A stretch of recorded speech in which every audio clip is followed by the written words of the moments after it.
সেই কত ছোট চারা গাছ বসিয়েছি নিজের হাতে, পেঁপে চারা কত বড় হয়েছে, আকাশ ছোঁয়া হয়েছে। একটা পেঁপা পারি ঝটপট, পেঁপাটা নিজের হাতে তো পেরেছি, পেঁপাটা টাটকা পেঁপা। এই পেঁপা দিয়ে নতুন ধরনের একটা রেসিপি বানাবো। পেঁপাটা এখন ঝটপট বটি দিয়ে কেটে নেব।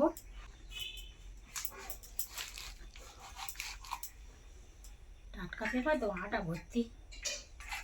হাফ পেঁপাটা দেবো, হাফ রেখে দেবো।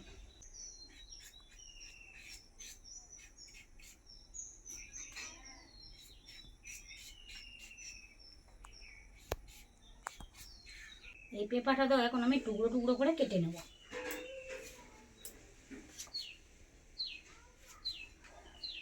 এরকমভাবে টুকরো করে কেটে নেব। নমস্কার বন্ধুরা, প্রতিদিনের মতো নতুন একটা পর্বে রিঙ্কুর সাধারণ রান্নাঘরে আপনাদেরকে স্বাগত জানাই। বন্ধুরা, আজকে তো সম্পূর্ণ নতুন একটা রেসিপি আপনাদের সঙ্গে শেয়ার করব। আপনারা তো অবশ্যই আমার ভিডিওটা দেখুন প্রথম থেকে শেষ পর্যন্ত, দেখলে তো বুঝতে পারবেন। আর আশা করি তো আপনাদের খুবই ভালো লাগবে।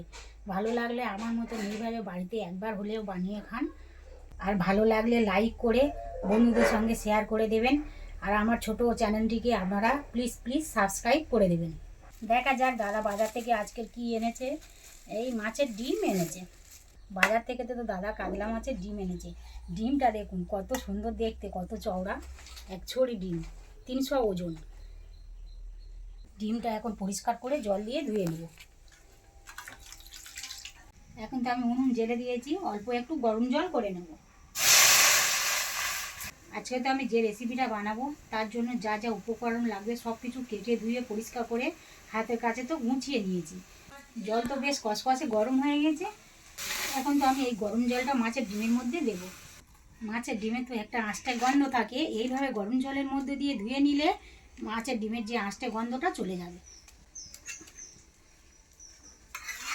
মাছের ডিম তো মিনিট 2 গরম জলে ভেজানো ছিল। আশা করি তো মাছের যে আঁশটে গন্ধ চলে গিয়েছে। এবার একটা বাটিতে তুলে নেব।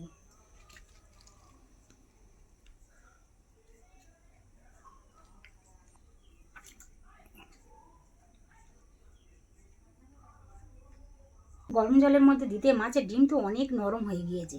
অল্প মাছের ডিমে মিনিট 2 জন্য গরম জলে দিয়ে রেখেছিলাম, কত সুন্দর নরম হয়েছে দেখুন, একেবারে গলে যাচ্ছে। আমি তো জল ঝরিয়ে এই অন্য একটা বাটিতে তুলে নিয়েছি। এইভাবে হাত দিয়ে ভালো করে চটকে নেব। এবার আমি এই মাছের ডিমের মধ্যে স্বাদ মতো নুন দেব, অল্প একটু ঝাল লঙ্কার গুঁড়ো দেবো, অল্প একটু হলুদের গুঁড়ো দেবো। নুন হলুদ ঝাল দিয়ে ভালো করে মাখিয়ে নেব। মাখাতে মাখাতে বলি আপনাদের বন্ধুরা, আজের কি রেসিপি বানাবো। মাছের ডিমের অমলেট কারি বানাবো। সম্পূর্ণ তো নতুন ধরনের আর খুবই ভিন্ন স্বাদের একটা রেসিপি। মাছের ডিম তো নুন হলুদ ঝাল দিয়ে ভালোভাবে হাত দিয়ে চটকে নিয়েছি। কিছুক্ষণের জন্য ততক্ষণ রেস্টে থাক। আজকে তো আমি রেসিপিটা বানাবো সর্ষে তেল দিয়ে। কড়া তো বসিয়ে দিয়েছি, কড়া গরম হয়ে গেছে, কড়াইতে সর্ষে তেল দেবো। মাছের ডিমের অমলেট কারি বানাবো আলু আর পেঁপা দিয়ে। গাছ থেকে তো টাটকা পেঁপা নিজের হাতে পেরেছি। আর এই দেখুন আলুগুলো এরকম বড় বড় সাইজে কেটে নিয়েছি। পেঁপা টুকরো টুকরো করে কেটে নিয়েছি, আমার পছন্দ মতো করে কেটেছি। আলুগুলো তো তেলে দিয়ে ভেজে নেব।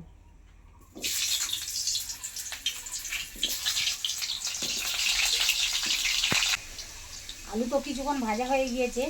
এবারে তো আমি কেটে টুকরো করা পেঁপা আলুর সঙ্গে একসঙ্গে ভেজে নেব।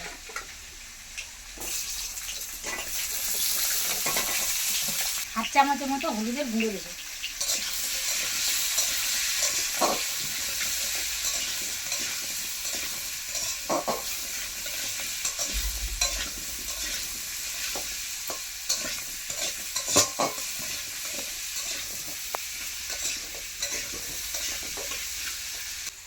আলু আর পেঁপা তো ভালোভাবে ভাজা হয়ে গেছে, আর একটা থালাতে তুলে নেব।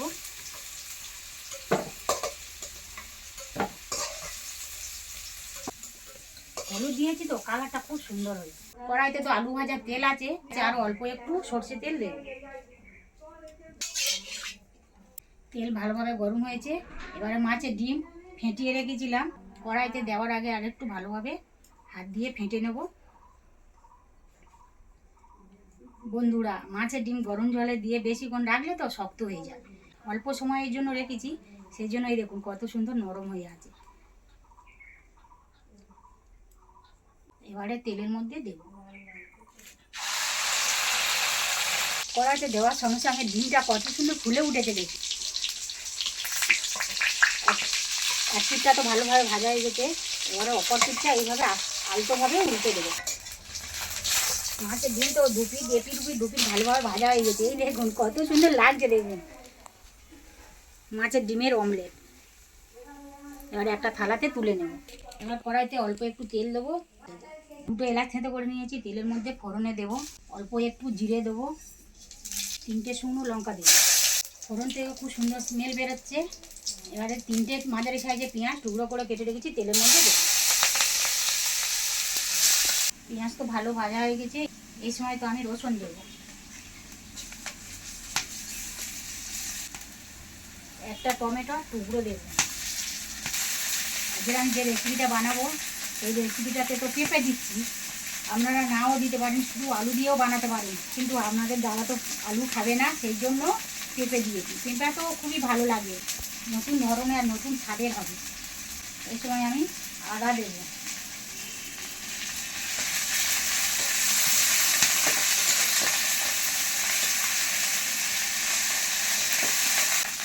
এক চামচের মতো নুন দেবো, 1 চামচ হলুদ দেবো, 1 চামচ ঝাল লঙ্কার গুঁড়ো দেবো, 1 চামচের মতো ধনের গুঁড়ো দেবো, 1 চামচের মতো কাশ্মীরি লঙ্কার গুঁড়ো দেবো কালারের জন্য।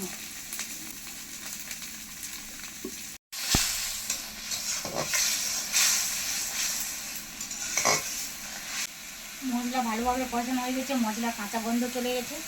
এই সময় ভেজে রাখা আলু আর পেঁপের টুকরো দেবো।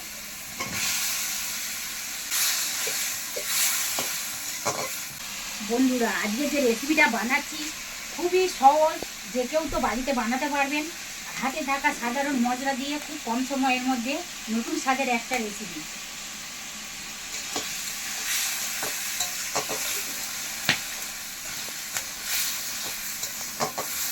আলু আর পেঁপে দেওয়ার পরে মশলাটা আমাদের ভালো করে কষানো হয়ে গেছে, এবারে জল দেবো।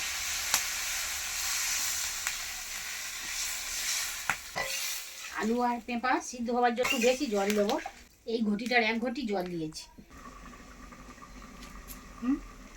আমি এই খুন্তি দিয়ে পিচ পিচ করে কেটে নেব, কেউ যদি মনে করেন ছুরি দিয়েও কাটতে পারেন।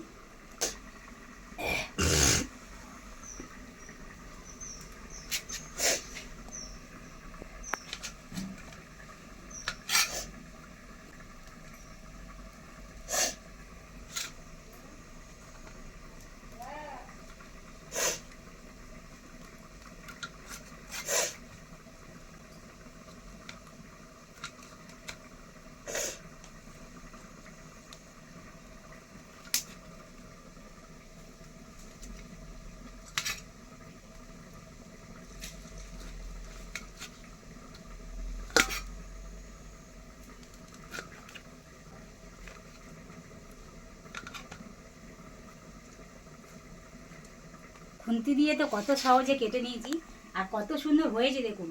এক একটা পিস হয়েছে কত মোটা দেখুন। মাছের ডিম দিয়ে তো আপনারা অনেক ধরনের রেসিপি বাড়িতে বানিয়েছেন, আমার মতন একবার এইভাবে বাড়িতে বানিয়ে খান। বেশি কড়া করে ভাজলে মাছের ডিমের স্বাদ নষ্ট হয়ে যায়, সেজন্য আমি হালকা ভেজে নিয়েছি। ঝোল তো বেশ টকবক করে ফুটছে, এই সময় ভেজে রাখা মাছের ডিম দেব।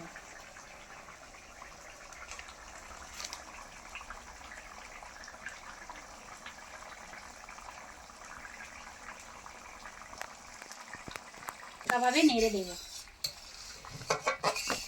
এই সময় তো আলু আর পেঁপে সিদ্ধ হয়ে গেছে কি দেখবো, খুন্তি দিয়ে তো 2-4টে আলু ঘেঁটে দেবো।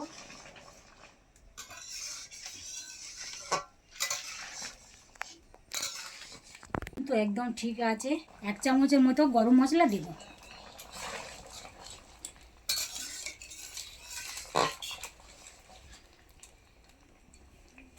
গরম মশলা তো দেওয়ার পরে থালা ঢাকা দেব।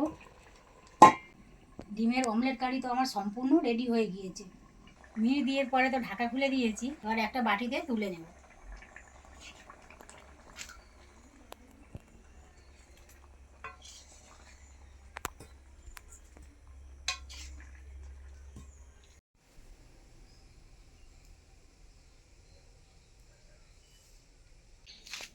বন্ধুরা আপনারা তো দেখলেন কত সহজে আমার ডিমের অমলেট কারি বানানো হয়ে গেছে। বেশি তো ঝোল হয়নি, মাখা মাখা মতো হয়েছে, কত সুন্দর দেখতে লাগছে দেখুন। বন্ধুরা আপনারা তো দেখলেন আমার এই সাধারণ সহজ সরল রেসিপিটা। আশা করি তো আপনাদের ভালো লাগবে। আমি তো যে কোনো মাছের ডিম খেতে খুবই ভালোবাসি। কারা কারা খেতে ভালোবাসেন আর আমার মতো এইভাবে বাড়িতে একবার বানিয়ে খান, না খেলে তো বোঝা যাবে না যে এর কী স্বাদ। আর ভালো লাগলে অবশ্যই কমেন্ট করে জানাবেন।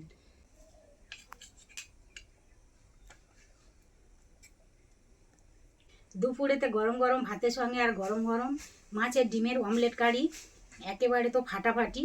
এরকম রেসিপি যদি দুপুরে ভাতের সঙ্গে থাকে তো তাহলে আরও কোনো রেসিপি তো লাগবে না। আমি রিঙ্কু, আপনারা দেখছেন রিঙ্কুর সাধারণ রান্নাঘর। আপনাদের সঙ্গে দেখা হবে নেক্সট এপিসোডে নতুন কোনো রেসিপি নিয়ে। আপনারা ভালো থাকবেন, সুস্থ থাকবেন। আর আমার ভিডিওটা শেষ পর্যন্ত দেখার জন্য আপনাদেরকে অসংখ্য অসংখ্য ধন্যবাদ। এবার আমি তো খেয়ে দেখবো কেমন হয়েছে। মাছের ডিমের বড়া তো সেই স্বাদ হয়েছে।